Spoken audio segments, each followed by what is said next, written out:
The rain hit the Han River Bridge like bullets, each drop exploding against the slick pavement in a symphony of chaos.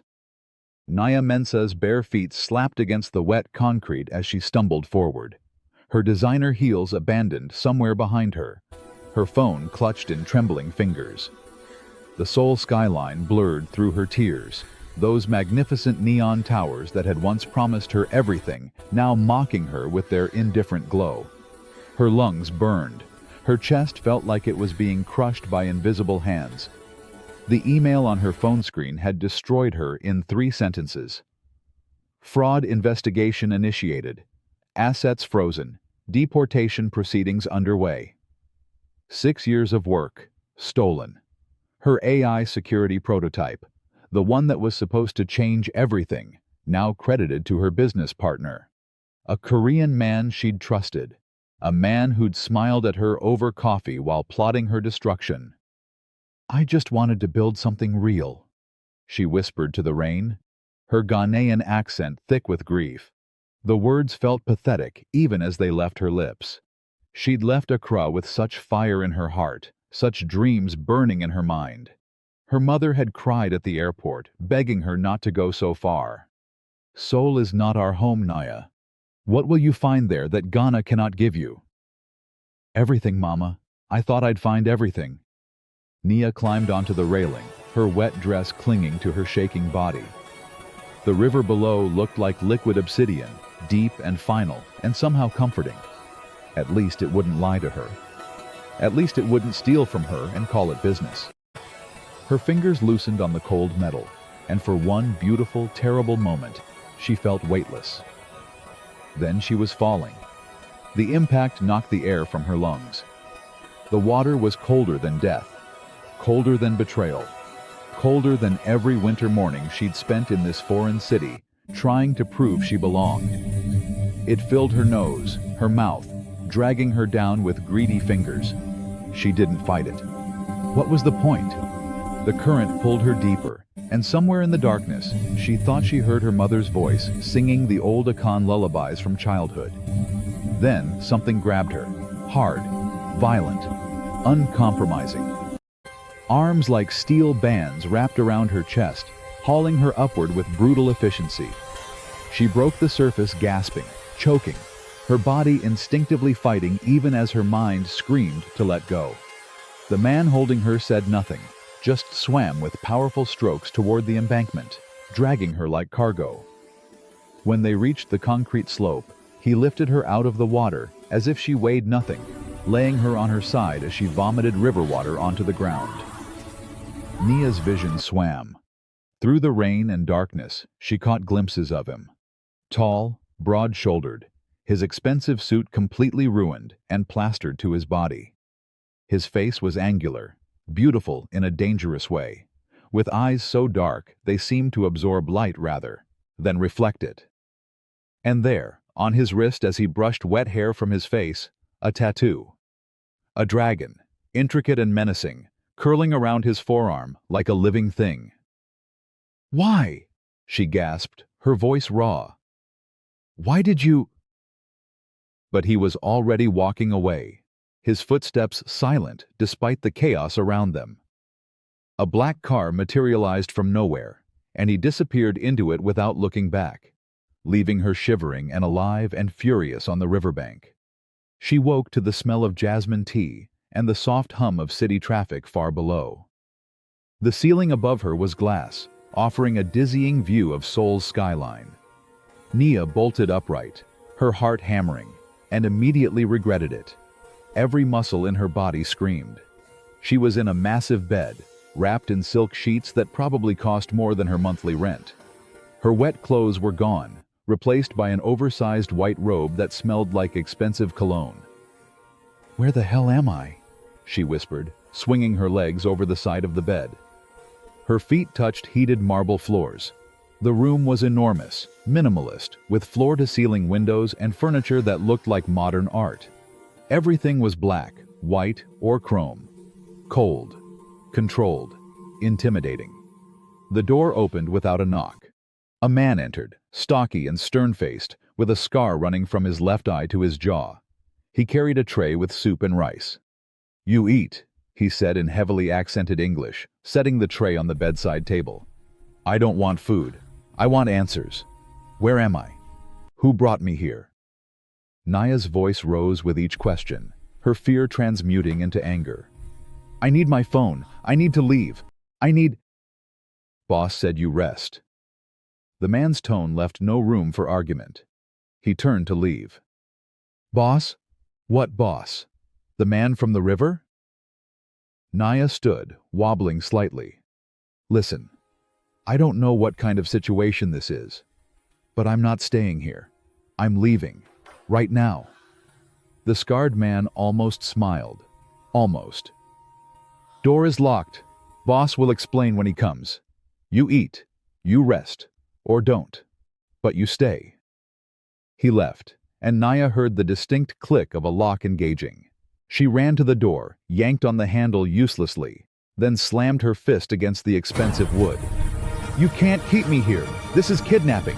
I'll call the police. Her voice broke. Who was she kidding? She had no phone, no passport, no power in this country that had already chewed her up and spit her out. She sank to the floor, drawing her knees to her chest, and for the first time since hitting the water, she let herself cry. Not the desperate, drowning sobs from the bridge, but something quieter, more defeated. The kind of crying that comes when you realize you've survived something you didn't want to survive. Hours passed, or maybe minutes. Time felt elastic in that glass prison. Nia eventually moved from the floor to the window, pressing her forehead against the cool glass, watching Seoul live its life without her. The city pulsed with neon energy, oblivious to her existence. She was about to retreat back to the bed when she heard it, the lock clicking open. She spun around, her heart leaping into her throat. The man from the river stood in the doorway, and seeing him in proper light, stole whatever words she'd prepared. He'd changed into a fresh black suit, perfectly tailored, his dark hair slicked back revealing a face that belonged on magazine covers, not pulling drowning women from rivers. But it was his eyes that held her captive. They were studying her with an intensity that made her skin prickle, as if he could read every thought racing through her mind. "You're awake," he said, in perfect English, his voice deep and measured. He stepped inside, and two men flanked the doorway behind him, silent sentinels. "Good. We need to talk." "Talk?" Nia's voice cracked, but she forced herself to stand straighter. "You kidnapped me. You locked me in here like I'm some kind of prisoner. The only talking we need to do is you explaining how I get out of here." He moved to the chair near the window, settling into it with the casual grace of a predator. "Sit." "I'll stand." "Sit, Miss Mensah." It wasn't a request this time. Something in his tone made her legs move before her brain caught up, and she found herself perched on the edge of the bed, hating herself for the compliance. "How do you know my name?" she asked, her voice barely above a whisper. "I know everything about you." He leaned back, his fingers steepled under his chin. "Nia Mensah, 29 years old, born in Accra, Ghana, graduated top of your class from KNUST with a degree in computer engineering. Came to Seoul 6 years ago on a tech visa. Worked at 3 different firms before starting your own AI security project with Park Min-joon." He paused, watching her face pale. "The same Park Min-joon who stole your prototype 2 days ago and framed you for corporate espionage." Nia's breath caught. How do you know all this?"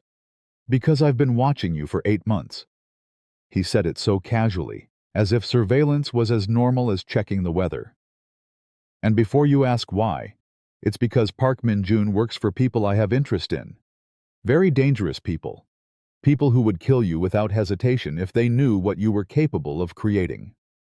"I don't understand." Nia's hands trembled in her lap. "If you've been watching me, then you knew I'd be on that bridge?" For the first time, something flickered across his face. Regret? Guilt? It vanished too quickly to name. "I knew you'd been set up. I knew your life was falling apart, but I didn't know you'd—" He trailed off, his jaw tightening. "I got there as fast as I could." You still haven't told me why. You saved me. Nia stood abruptly, anger flooding back. And who the hell are you? He rose too, and suddenly the space between them felt dangerously small. My name is Kang Jae-Hyun, and I saved you because you were in my river. Your river? She laughed, the sound bordering on hysterical. The Han River belongs to you now? What are you, some kind of... The realization hit her like a physical blow. The expensive penthouse, the guards, the casual mention of dangerous people, the dragon tattoo. Oh God, you're one of them. You're... Careful what you say next. His voice dropped to something lethal. Words have consequences in my world. Nia stepped back, her mind racing. You're Mafia, Korean Mafia. I jumped into a river to escape one nightmare and woke up in another. If I wanted to hurt you, you'd already be dead. Jae-Hyun moved to the window, his back to her. The corporation that destroyed you, Hanseong Tech, they're a front for money laundering and weapons trafficking. Your AI security system, the one Park stole, it's not just valuable, it's revolutionary. They plan to sell it to the highest bidder, and trust me when I say the bidders include people who would use it to bring entire governments to their knees. So what? Nia's voice shook. You want me to help you steal it back? Use me the same way Park did? He turned, and the look in his eyes made her breath catch. I want you to help me destroy them. All of them. And in return, I'll give you back your life, your reputation, your prototype, everything they took from you. Why would you do that? She searched his face for deception, for the catch, for whatever game he was playing. What do you get out of this? Jae-Hyun stepped closer, close enough that she could see the faint scar along his jawline, could smell the subtle scent of his cologne mixed with something darker. Smoke. Danger. Revenge. The same thing you want, whether you admit it or not. I don't want revenge. The lie tasted bitter on her tongue. I just want to go home. Liar. The word was soft, almost intimate. I saw your face on that bridge. You weren't just running from what they did to you. You were burning with rage. At Park. At the system that let him destroy you. At this country that promised you dreams and delivered nightmares. He leaned in, his voice dropping to a whisper. I see it because I've worn that same rage my entire life. Nia's heart hammered against her ribs. You don't know me. I know you better than you think. Jae-Hyun's gaze held hers captive. I know you work until 3 a.m. most nights, because sleep doesn't come easy when you're trying to prove you belong somewhere that doesn't want you. I know you send money to your mother every month even when your account is nearly empty. I know you drink your coffee black because adding sugar feels like admitting weakness. I know you haven't called home in 2 months because you couldn't bear to tell them you failed. Tears burned behind Nia's eyes. Stop. I know, he continued, relentless, that when you climbed onto that railing, part of you was relieved, because failing by dying is easier than failing by living. Stop it! The words exploded from her, raw and broken. You have no right. I have every right. His hand shot out, catching her wrist, his thumb pressing against her racing pulse. Because 3 years ago, I stood on that same bridge. For different reasons, maybe. But the water looked just as inviting. His grip loosened, but he didn't let go. Someone pulled me back that night, not physically, but they gave me a reason to keep breathing. Now I'm giving you one. Nia stared at their connected hands, his thumb still resting against the frantic pulse in her wrist. The vulnerability in his admission hung between them like a living thing, dangerous and raw. She wanted to pull away, to reject this twisted connection he was trying to forge, but something in his eyes held her frozen. Let go of me, she whispered, though the command lacked conviction. He released her immediately, stepping back as if her skin had burned him. The mask of control slipped back over his features, but she'd seen beneath it now, seen the cracks in his armor. You have until tomorrow morning to decide, he said, his voice back to that cold, measured tone. Help me, or I'll arrange for you to leave Korea. New identity, clean passport, enough money to start over wherever you want. But you'll never get justice. Never clear your name. Park Min-jun will keep your prototype, sell it to the highest bidder, and live the life that should have been yours. That's not a choice, Nia said bitterly. That's manipulation. That's reality. Jae-Hyun moved toward the door. The soup is getting cold. You should eat. You'll need your strength for whatever you decide. He paused at the threshold, his back to her. And Nia? The door will be unlocked tonight. If you want to run, run. I won't stop you. But know that the people who destroyed you are watching every port, every airport, every embassy. You think you're safe because you're nobody to them. You're wrong. The moment Park took your prototype, you became the biggest threat to their operation. They will find you, and they will kill you. He left, and true to his word, the lock didn't click this time. Nia stood in the center of that beautiful prison, her mind a war zone. She could leave, should leave. This man was dangerous, his world even more so. Getting involved with him meant diving deeper into darkness, and she'd just climbed out of the river. But God, the thought of Park's smug face, of him stealing 6 years of her blood and sweat and getting away with it, made something violent unfurl in her chest. She didn't sleep that night. Instead, she stood at the window watching Seoul's lights dance against the darkness, remembering every slight, every microaggression, every closed door she'd faced in this city. The colleagues who'd dismissed her ideas until a Korean man repeated them. The landlords who'd refused to rent to her. The investors who'd smiled politely at her presentations and then funded her competitors. Park's betrayal was just the final act in a play that had been running for 6 years. When dawn broke over the city, painting the sky in shades of gold and pink, Nia made her decision. She found clothes laid out for her, jeans, a sweater, even undergarments in her exact size, which should have creeped her out, but somehow didn't. He'd been watching her for 8 months. He knew everything about her life down to the brand of coffee she bought. It should have terrified her. Instead, it made her feel seen in a way she hadn't been since leaving Ghana.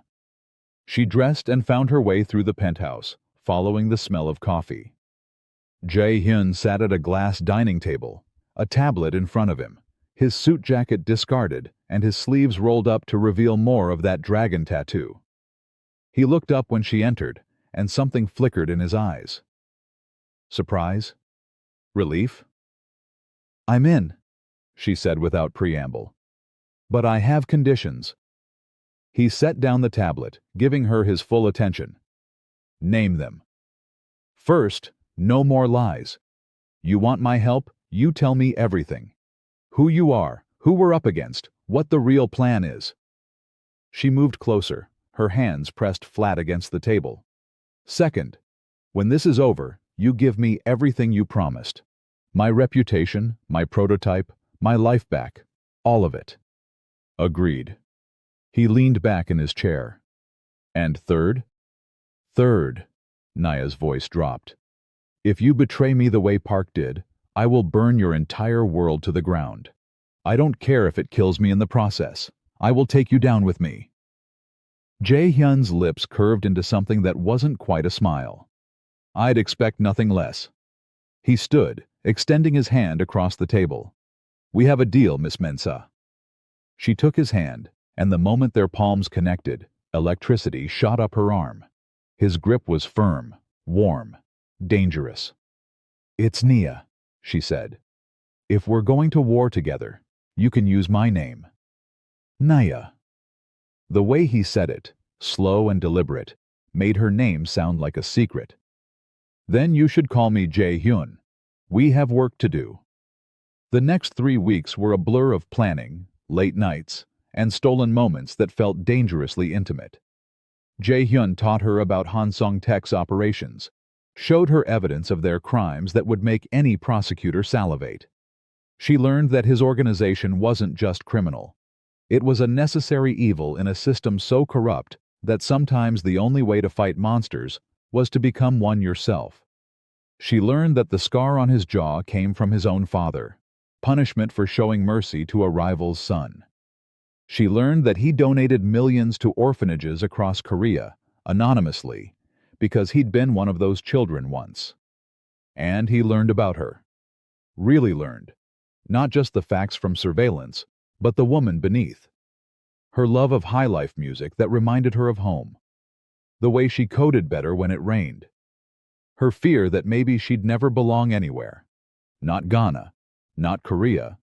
Nowhere. The guilt she carried for leaving her mother alone.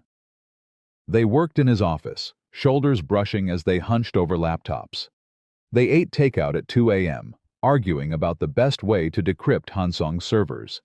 And sometimes, late at night when exhaustion blurred the lines between them, they talked about everything and nothing, their voices soft in the darkness.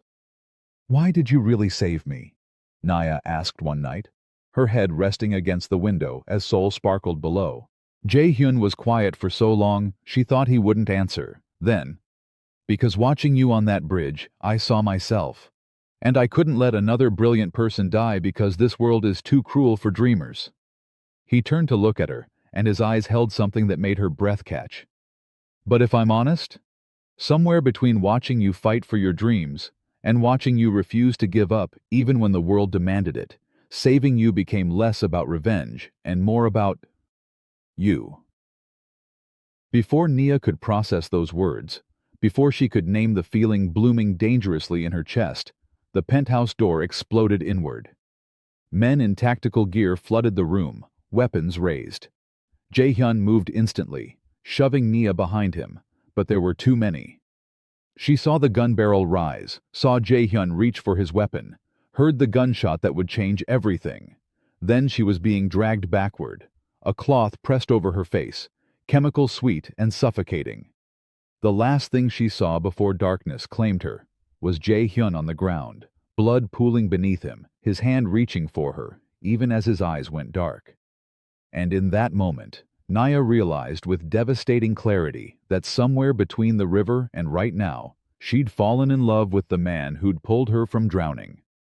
Now, she might lose him forever. Nia's world has just shattered. Betrayed, captured, and now facing the devastating loss of the man who saved her, she stands at the brink of a dark new path.